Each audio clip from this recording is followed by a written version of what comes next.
acara. Di depan kita ada ketua lembaga pertanian Tiang Agunggi Nagari bangsa ini, yang tentunya sebagai penyuplai kehidupan, penyuplai peradaban. Tanpa daya, tenaga, energi, dan seterusnya, nggak mungkin kehidupan akan berjalan sebagaimana yang diharapkan. Pelaku ekonomi tuah bangsa kita selain nelayan adalah petani. Dan narasumber kita juga nanti akan memberikan satu perspektif, tentunya akan kita tunggu.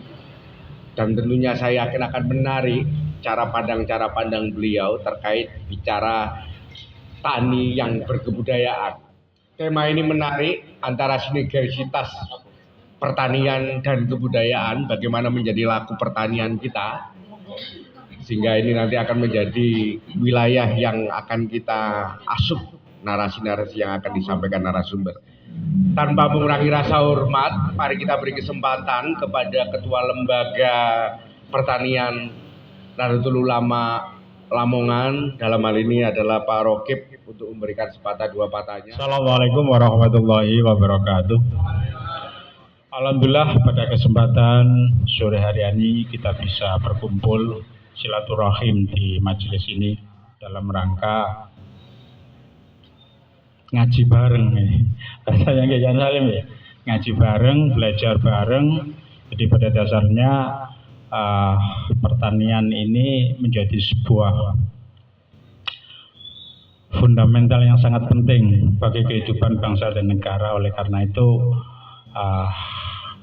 kayaknya sangat perlu untuk kita bincang-bincang tentang dunia pertanian. Bagaimana PJNO ke depan mengarungi tentang kegiatan-kegiatan yang sentuhan-sentuhan dengan masyarakat petani, karena kita tahu bahwa masyarakat Lamongan itu mayoritas adalah bertani, sehingga bagi kami sangat penting untuk melakukan kegiatan belajar bersama, diskusi pada sore hari ini, sehingga ke depan kita bisa membawa PJNO terutama di dunia pertanian semakin lebih bagus dan semakin bermanfaat bagi masyarakat Lamongan. Kami yang ada di pengurus LPPNO PJNO Kabupaten Lamongan ini mendapatkan sebuah support untuk terus melakukan aktivitas-aktivitas dan melakukan pergerakan-pergerakan dengan beberapa petani masyarakat Lamongan, terutama petani-petani milenial. Lan apa sih kok lembaga disuruh gawe buka bersama? Mergo kantor PJN oleh Ramadan sepi. Boten wonten pengurus purun kegiatan 1 bulan niku. Nah, carane terus pundi? Purun tapi lek buka kegiatane akhirnya ditambal buka bersama. Nah kok judulnya pertanian kok nang budaya gak nyambung blas. Memang tentunya niki mboten wonten sing nyambung. Dapat wonten sing nyambung lah urip niki gampil. Arek SD pun saged urip. Aku belusu sampai ketok sepuh niku kan mergo bingung urip kan. Mergo saking repote kata nama, mboten wonten nyambung. Makane pertanian kok diambek budaya, ini tanggung jawab Mas Priyo. Apa hubungane? Kula niki eling kali Mas Hanafi ya. LP2 niku zamane ketua NU ne Pak Masud Ali, tidak salah, Yai Masud Ali. Pak Kasti niku nyuwun dadi pengurus, tapi ya apa didekek sing paling gak enak.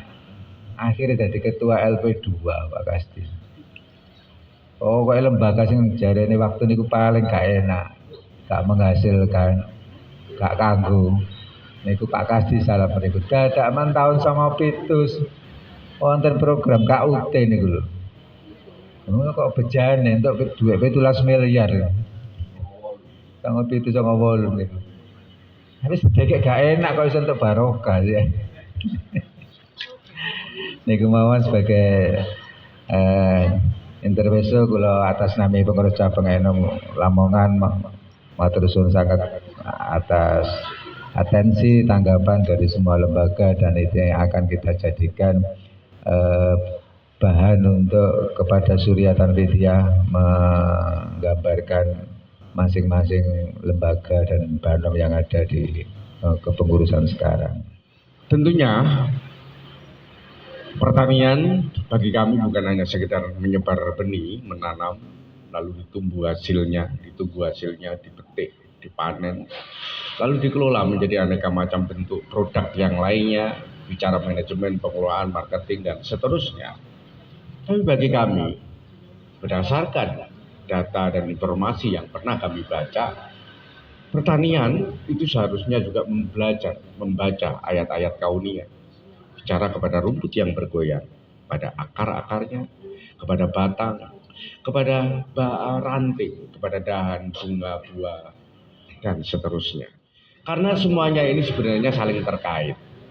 Cuma bagaimana kita menyambung rentengkan bahwasanya makna-makna yang berserakan itu ketika kita kelola, ketika kita ramu, juga akan menjadi hidangan makanan buat pikiran dan rasa manusia.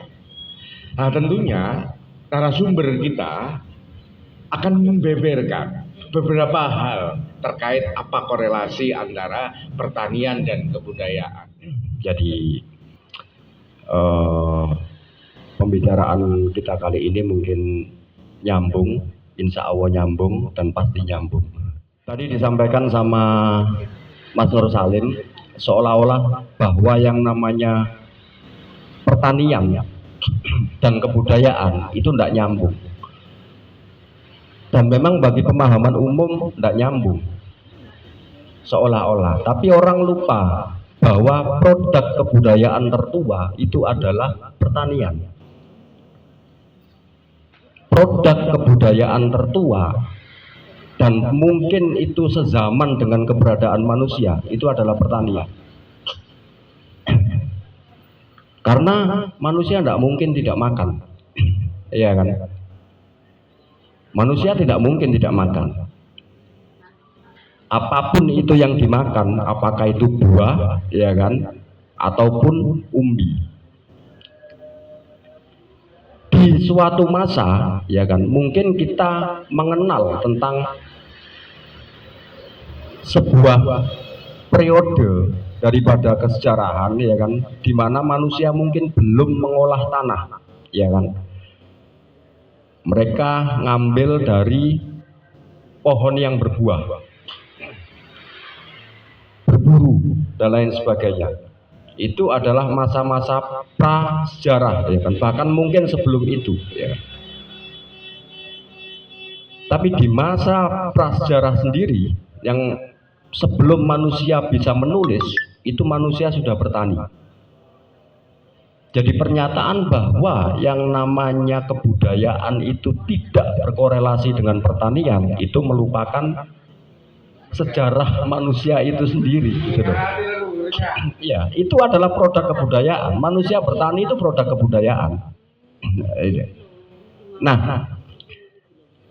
kemudian sejak kapan leluhur kita sebagai orang Jawa, ya kan? Saya tidak mau bicara terlalu jauh terkait dengan Nusantara, karena di banyak wilayah pulau itu proses bertani, ya kan, dalam arti perladangan yang sawah, ya kan, dalam arti sawah itu berbeda masa di tiap-tiap pulau.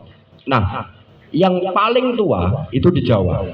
Di Jawa sendiri masa untuk bertani itu, ya kan, seperti yang saya sampaikan tadi, itu sudah dimulai semenjak masa prasejarah. Sak durunge menungso isok nulis, menungso iku wis isok tani. Maka kenapa saya tadi sebut dengan kebudayaan tertua. Beberapa produk kebudayaan di bidang pertanian, ya kan, yang mungkin kita tidak pernah sadari, sepele. Sampai bisa lihat bagaimana pertanian di negara-negara lain, ya kan, dengan di Jawa itu adalah pematang. Tidak semua sistem pertanian di satu wilayah, ya kan, itu menghasilkan pematang sawah. Tapi di Jawa rata-rata sawah bahkan ladang itu juga ada pematangnya. Simple kan, sederhana, sepele kelihatannya, dan itu setiap hari kita lihat. Tapi dari indikasi pematang ini kita bisa melihat bahwa ini sebenarnya adalah bukan perladangan berpindah, gitu loh. Sejak dulu itu. Kapan pematang ini muncul? Di dalam dokumen-dokumen kesejarahan yang saya pelajari dari prasasti-prasasti kuno, di awal masa itu kita sudah bikin pematang. Jadi di masa-masa itu ya kan, di masa-masa perundagian terutama itu 200 sampai 2000 tahun sebelum Masehi, itu nenek moyang kita sudah mengatur sirkulasi air di sawah. Yang namanya irigasi itu bukan barang baru. Irigasi di area persawahan ya kan, itu bukan produk kolonial gitu, bukan. Jauh sebelum itu nenek moyang kita sudah mengenal itu. Kemudian proses di bidang pertanian seperti mbabai ya kan, nanem dan lain sebagainya itu juga sudah tertulis di dalam kitab Arjuna Wijaya, dan juga saya lupa, kita Sotasoma. Bahkan di beberapa kitab yang lebih kuno juga sudah termuat. Jadi sejarah pertanian di Jawa itu ya seumuran dengan orang Jawa itu sendiri gitu. Mungkin kita selama ini tidak pernah membayangkan gitu kan ya, bagaimana kemudian tata kelola air ya kan di dalam dokumen-dokumen prasasti kuno itu sudah muncul. Ada istilah tambua atau tambak sekarang ya kan.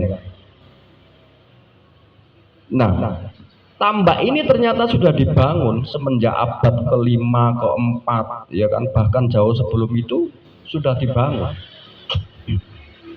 Tambak ada dua pemahaman, antara itu adalah satu lokasi untuk pemeliharaan ikan ya kan. Ada juga sistem tambak itu bagian daripada kanal, gitu, bagian daripada pengelolaan irigasi, gitu kan. Di wilayah Lamongan, sebut saja prasastinya Airlangga di abad 11 di tahun 1021, prasasti Cane di desa Candisari itu sudah menyebut tentang adanya dawuhan. Dawuhan itu kayak semacam bendungan, ya kan. Kemudian ada kata menyebut tambak juga, ya kan. Kemudian istilah tani, ya kan, itu sudah muncul sejak dulu. Jadi kalau ada kemudian sekarang idiom petani disingkat seperti ini, oke lah, karena ketidakmengertian. Tapi kata tani itu sendiri itu sudah sangat tua, gitu. Di abad 4-5 itu sudah ada. Dan kalau di Lamongan kita bisa menemukan buktinya di prasasti Cane sebagai prasasti tertua yang kita temukan di Lamongan hari ini. Dan tani itu adalah satu kesatuan community ya kan, yang bekerja di bidang agraria pada saat itu. Ya seperti tani sekarang lah itu. Tapi cikal bakal terbentuknya struktur pemerintahan itu justru dimulai dari pertanian. Jadi bukan pedagang atau bukan kelompok yang lain, agamawan dan lain sebagainya, bukan. Karena apa? Rata-rata ya kan, yang namanya Karaman, ada istilah Karaman dulu. Karaman itu terbentuk ya kan dari community yang namanya air tani. Itu dari kata air dan tani.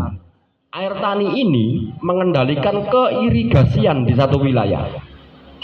Dan warisan kebudayaan itu yang kita lihat dan kita tempati sebagai desa-desa hari ini. Jadi kalau desa sampean itu masih desa yang original, pasti dikelilingi sama sungai. Perkampungannya dikelilingi sungai, ya kan? Dengan batas-batas pakai bambu dan lain sebagainya. Itu kalau zona perkampungan. Di batas dusunnya itu juga pasti sungai. Pasti saya bilang. Kecuali wilayah-wilayah tegalan tertentu ya di beberapa tempat.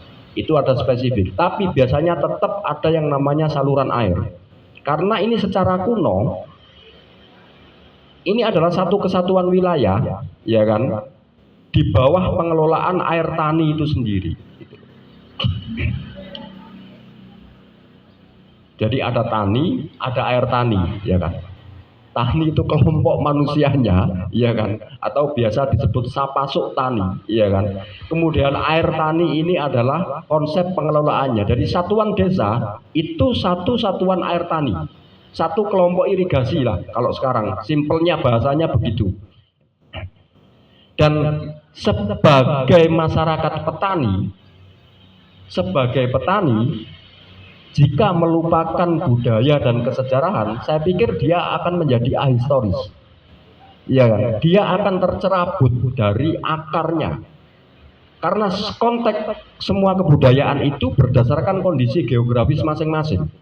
Maka kemudian di masa-masa kuno dalam rangka pengelolaan pertanian itu dikenal yang namanya pranata mangsa. Nggih, Pak, nggih.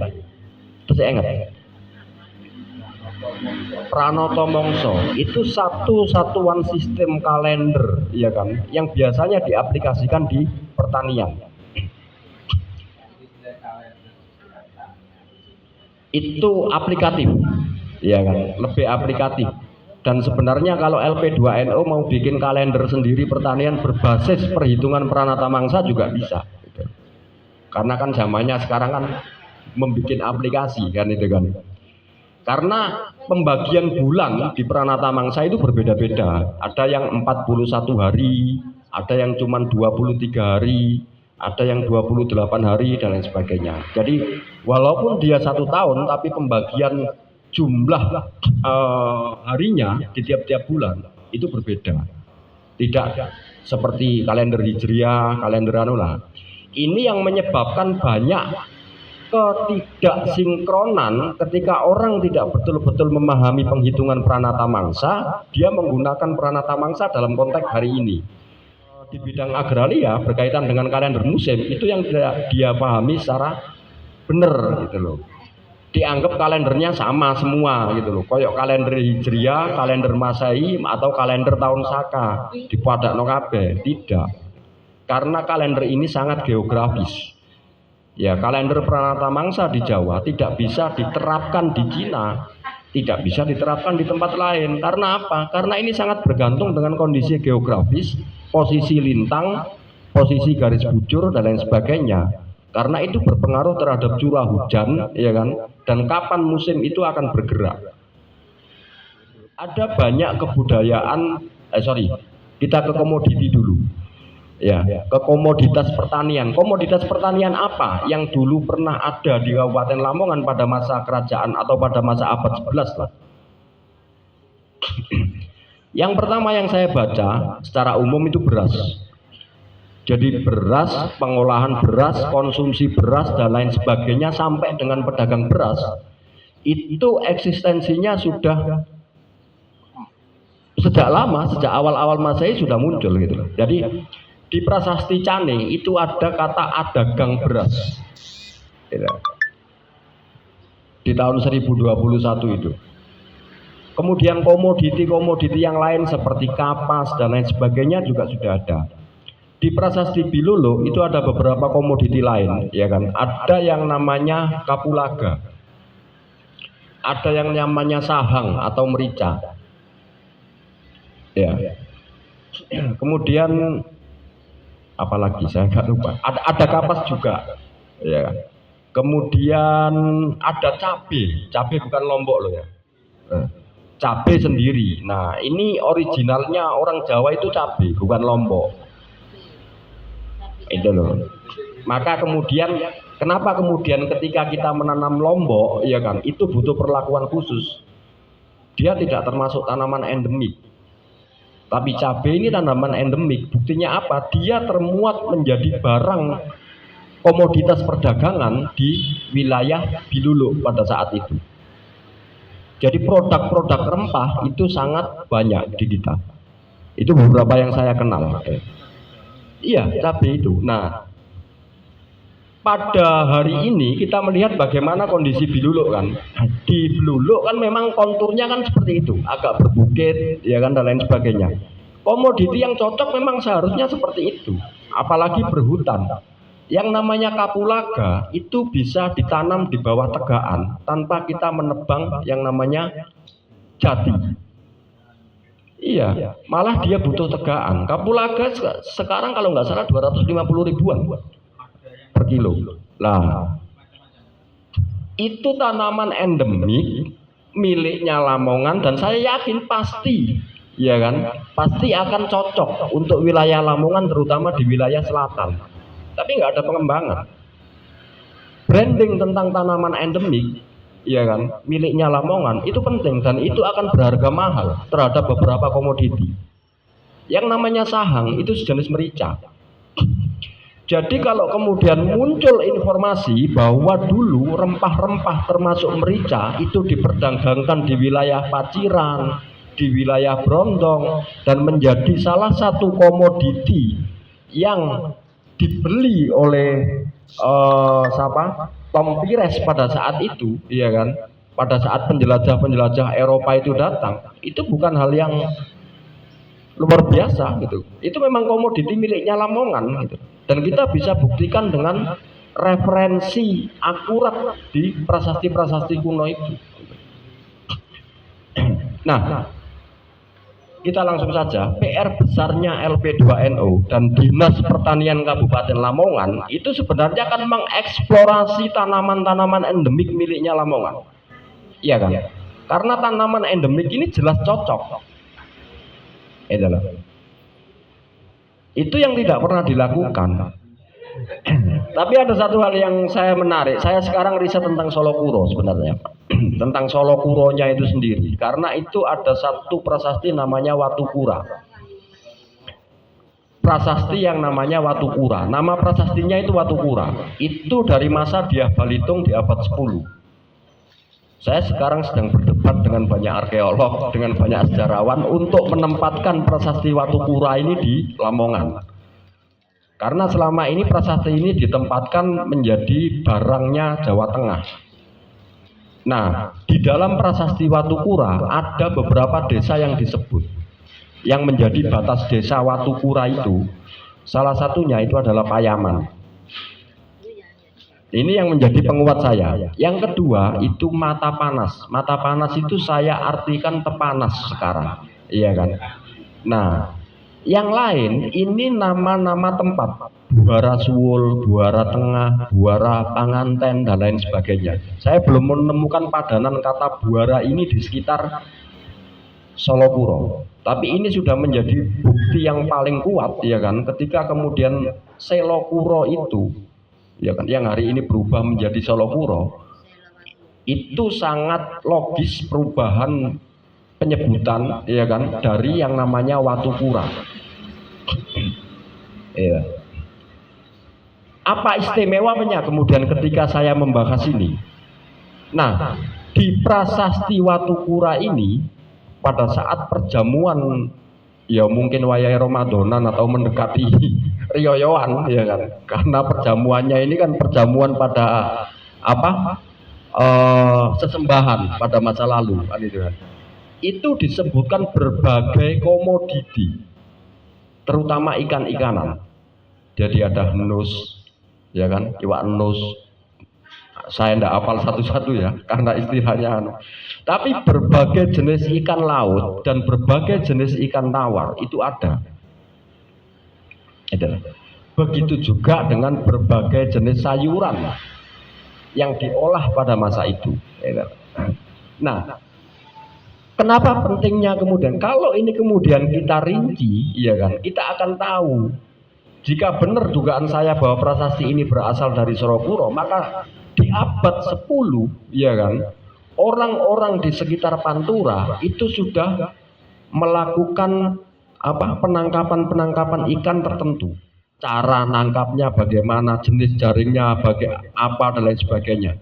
Itu akan menjadi kekayaan teknologi di bidang pertanian yang sudah dimiliki oleh warga Pantura Lamongan. Itulah. Di sini pentingnya kita belajar kesejarahan bersumber dari data-data otentik itu seperti itu. Yang terakhir saya ingin bicara tentang Bengawan Jero. Hari ini kita melihat Bengawan Jero itu desa yang dipenuhi problem banjir. Nah, bukti di lapangan, ya kan, dari keberadaan situs-situs kuno maupun fragmen kesejarahan itu menunjukkan hal yang sebaliknya di masa lalu. Bagaimana kemudian ketika saya di tempatnya Pak Amanu itu di mana Barang, ya kan, walaupun ceritanya Barang ini tentang santrinya Sunan Giri, tapi jejak keramik-keramik kuno dinasti Song di abad 11 itu tidak bisa dibohongi, gitu loh. Walaupun ceritanya baru, ya kan, pada era Giri, tapi jejaknya ini jejak abad-abad 11, jejak masa-masa Erlangga. Ketika di situ banyak jejak pecahan keramik masa kuno, maka perdagangan sudah hidup di tempat itu, gitu loh. Ini sezaman dengan masa-masa Fatimah binti Maimun.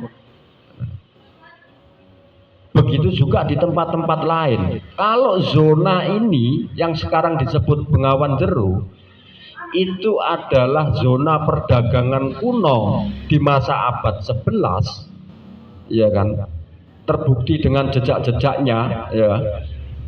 Kenapa sekarang kondisinya justru berbalik, ya kan, menjadi wilayah yang relatif bermasalah dengan banjir? Apakah dulu tidak ada aliran sungai di situ? Malah lebih banyak, karena yang namanya Bengawan Jero ini adalah wilayah deltanya Bengawan Solo pada masa lalu. Tapi bagaimana kemudian masyarakat bisa eksis, bisa hidup, bisa bertahan, sustainable sampai dengan hari ini, mulai dari abad-abad kuno, itu yang belum pernah coba untuk kita pelajari lebih lanjut. Jadi strategi, ya kan, ekologi mereka itu yang wajib kita tiru. Wong di tengah situasi yang dulu mungkin sungainya lebih besar, ya kan, rawa-rawanya lebih banyak, mereka bisa meninggalkan jejak peradaban yang luar biasa, yang tersisa sampai dengan hari ini, seperti di Balon, seperti di mana ini, Padengan Ploso dan lain sebagainya. Itu jejak masih banyak, termasuk di Kota Lamongan, gitu ya. Karena bicara Kota Lamongan, kita tidak lepas dari kawasan Bengawan Jero sebagai satu jalur. Saya rasa hari ini luar biasa, gitu ya. Jadi bagaimana kita berkilah sekilas kembali ke sejarah dengan pertanian. Ngapunten, perkenalkan, nama saya Zainal Cak Supriyo. Kulo Payaman Nasinpun, Payaman Sorogoro. Makanya ketika tadi bercerita tentang prestasi Kuro, ini Watu Kuro, ini luar biasa. Karena dulu itu saya salah satu warga Payaman yang nggak terima kenapa kecamatan itu ada di Sorogoro, karena kotanya kan Payaman. Oh, ternyata sejarahnya ngoten nggih, nggih. Nah, ternyata sejarahnya luar biasa. Nah, ternyata apa yang diceritakan oleh Cak Supriyo tadi luar biasa, karena sumber-sumbernya ternyata primer semua, ya. Prasasti itu merupakan sumber sejarah yang primer, yang valid, yang sezaman. Bahkan kalau catatannya Tommy Pires, apoteker dari Cina, itu mungkin masih masuk sumber yang sekunder, ya, karena catatan tidak zaman. Kalau di situ kan diceritakan bahwa dulu orang-orang kita itu termasuk orang-orang yang kempro, yang suka makan belatung, makan apa gitu ya. Padahal itu salah, gitu ya. Bahkan di relief candi kita itu sudah ada gambar-gambar yang menunjukkan bahwa di situ ada nasi padi dengan lauk ikan yang luar biasa, itu ya, ikan yang luar biasa. Bahkan di candi-candi kita punya salah satu dewi namanya Dewi Sri, dewi tentang kesuburan yang selalu membawa padi itu, ya. Nah, ini yang luar biasa. Jadi memang benar yang diceritakan Cak Supri tadi, bahwa memang budaya kita dari dulu itu sudah luar biasa di pertanian. Nah, pertanyaan saya, di era Airlangga ini kira-kira komoditi yang paling bagus yang sudah dibudidayakan di Lamongan ini apa, Cak? Selain mungkin tadi pastinya padi, apakah ubi-ubian atau yang lainnya itu? Tadi yang zaman Cak Priyo sangat menarik. Tinggal bagaimana Lamongan tadi atau LP2NO lah yang hari ini mungkin dianggap lembaga yang kurang menarik. Karena hari ini di Lamongan ini kan dianggap sebagai daerah yang agraris, iya, tetapi yang agraris itu kan hanya sekian orang, sekian pemilih. Akan lebih penting ketika tadi sejarah itu diungkap lebih baik, lebih banyak, lebih menarik, sehingga generasi muda hari ini bisa tergugah kembali untuk memilih jalan menjadi petani. Ini penting karena tadi moderator juga luar biasa. Jadi bagaimana LP2NO ini nanti bisa menyampaikan ini dengan baik sehingga menarik minat para generasi Gen Z yang ke depan ini di Lamongan ini bisa menjadi petani yang luar biasa. Karena ketika kita bisa menguasai pangan, kita akan bisa menguasai pangsa pasar yang jauh lebih banyak.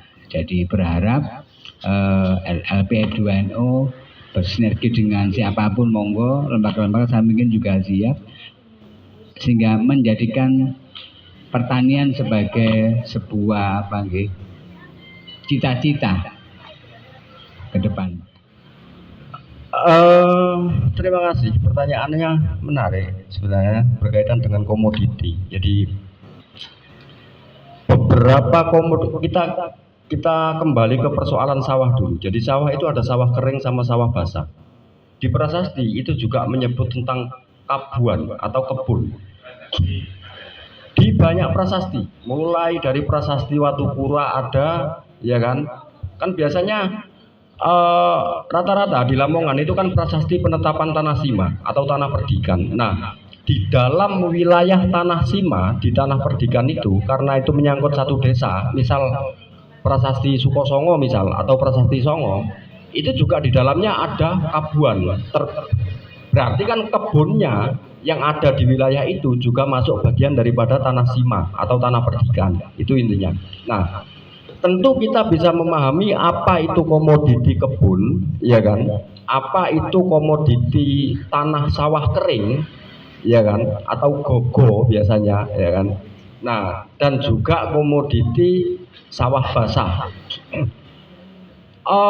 Ada beberapa nama jenis buah yang sudah dikembangkan ternyata pada seera dengan prasasti Watukura, itu diantaranya durian.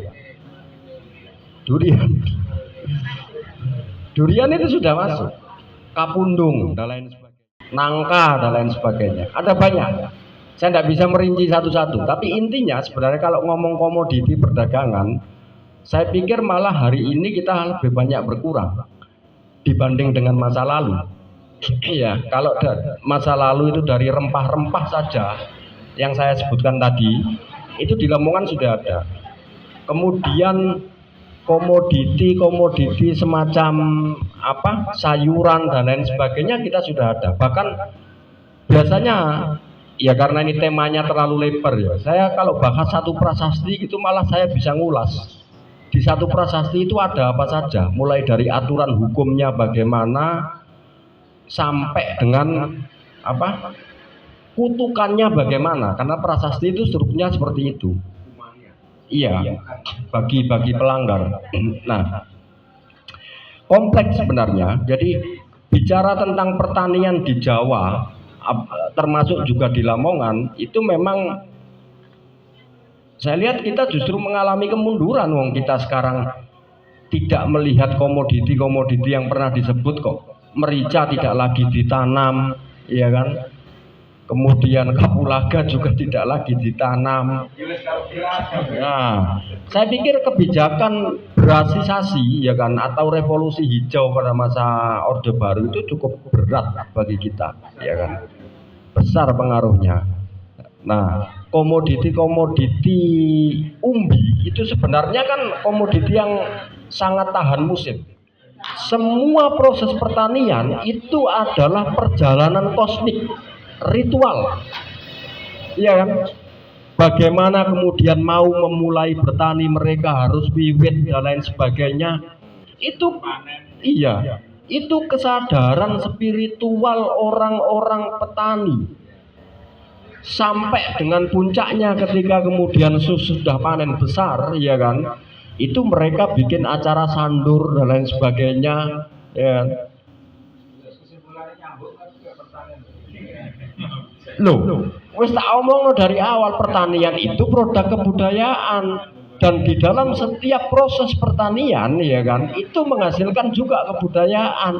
Yang mau diperdebatkan apa lagi? Itu. Sampai tonton budaya-budaya yang hari ini berlaku, itu produknya produk agraris semua, produknya petani semua. Nah, problemnya kita loh kurang jeli, ya kan, kurang memahami, ya kan. Sing jenenge apa, urap-urap dan lain sebagainya, yaitu produknya agraris sejak dulu. Jadi di banyak prasasti bikin urap itu pada saat upacara ritual, iya kan ya. Pada momen-momen tertentu, ya kan. Kemudian mereka juga untuk strategi mengawetkan produk-produk perikanan dan daging, mereka sudah mengenal dendeng. Sampai pikir yang namanya gereh itu baru kemarin. Enggak. Di abad 9, di abad 7 kata gereh itu sudah ada. Jadi teknologi pengawetan, ya kan, pangan itu sudah dikenal sama leluhur kita. Lah kalau kemudian hari ini kita pakai formalin dan lain sebagainya untuk mempertahankan pangan kita, ya itu konyol gitu loh. Ya karena itu mau budaya Indonesia. Ya karena kita nggak mau belajar sejarah dan budaya bangsa kita sendiri. Referensi kita sejak kecil, ya kan, mulai cenger masuk sekolah, hurufe wis Latin, Pak. Hurufe wis Latin. Terus ya apa sampai iso maca prasasti yang itu aksaranya Kawi. Bismillahirrahmanirrahim. Allahumma shalli ala sayyidina Muhammad. Alhamdulillahirabbil alamin. Hamdan yafi ni'ama wa yafi mazida ya rabbana lakal hamdu kama yanbaghi li jalali wajhikal karimati min sultani. Allahumma shalli wa sallim barik ala sayyidina Muhammadin al-fatih lima ughliqa wal khatim lima sabaq. Asyiril haqqi bil haqqi wal hadi ila siratal mustaqim.